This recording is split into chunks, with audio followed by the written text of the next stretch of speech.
Hello! Dito ako sa garden. Pakita ko sa inyo yung mga tanim ko.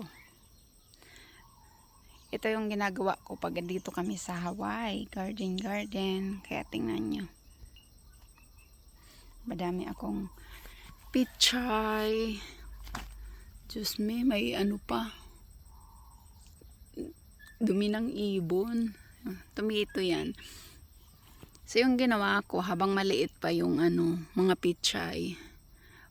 Yung iba matanda na tayo gaya nito, hinahayaan ko siyang ng flower kasi mag-produce yan ng mga seeds. Tapos may tatanim ko uli. So yung mga ganyan hinahayaan ko. Then eventually yan, may mga seeds na. Yun din yung tinatanim ko. Tapos by the time na malaki na harvest ko na yung mga pichay dyan. So okay na siya lumaki. Di ko natataniman uli. Ito,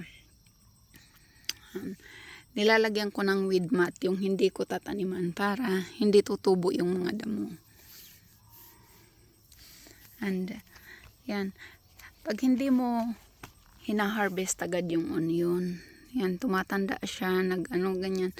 Pero ikat ko lang yan, tutubo uli. So, okay lang yan kasi hindi namin nakakain lahat, ganon talaga. Kasi hindi naman ako nagbibenta ng gulay.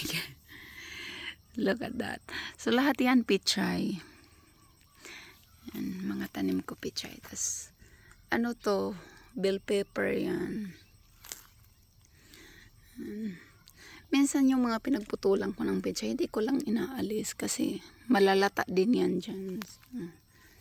Maano siya. Pero minsan naman pag sinisipag ako, nililinis ko yan.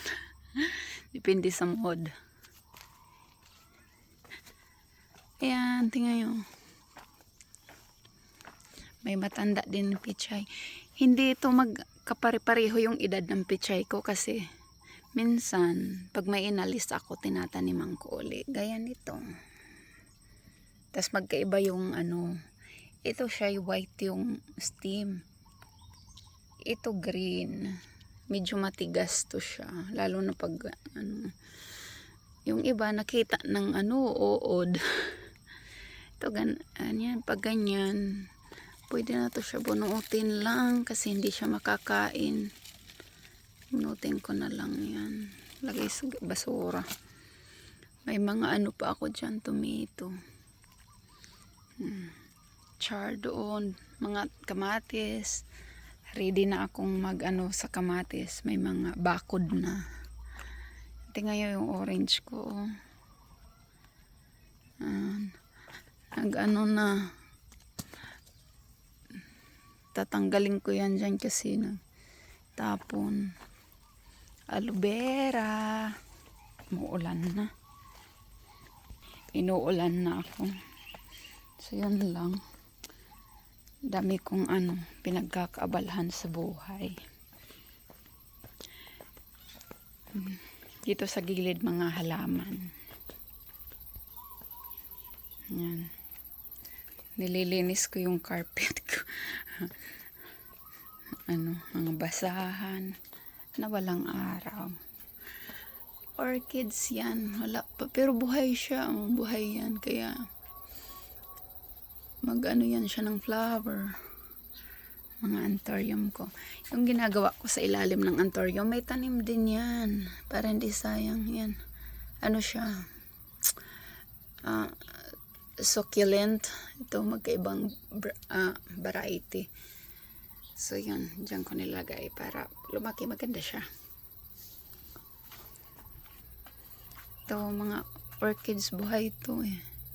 Mga buhay siya, wala lang flower. Gaya nun, yung isa. Ayun, ready siyang magkabulaklak. Oh my. Maybe next week mag-open na yan siya.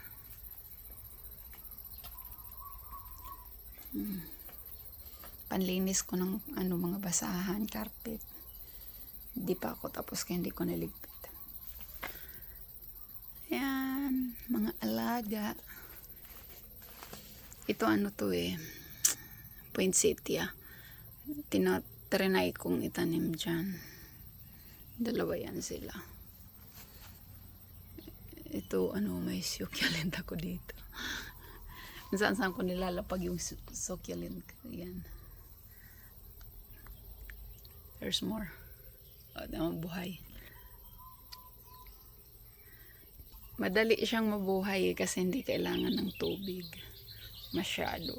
So, kung saan ko nilalapag, nabubuhay siya. Diba? Dami kong alam sa buhay. Meron akong orchids dito. Tadaan!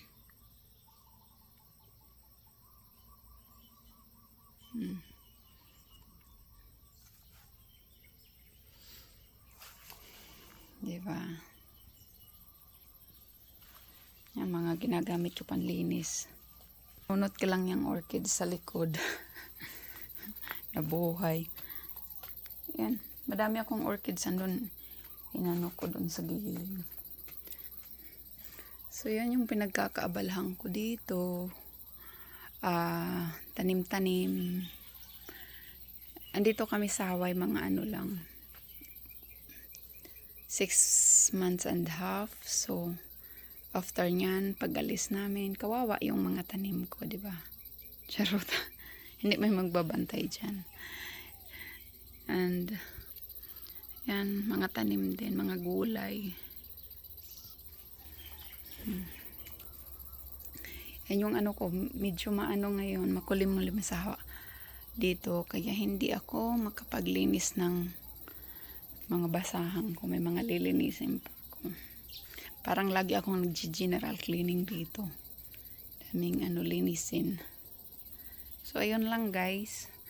Maraming salamat sa panunood. Ayan. Nabubuhay uli yung vlog ko. Diba? Maraming salamat sa suporta. Ayan, kahit putol-putol yung ko, andyan pa rin kayo. Thank you. Please don't forget to subscribe kung bago ka pa. Bye.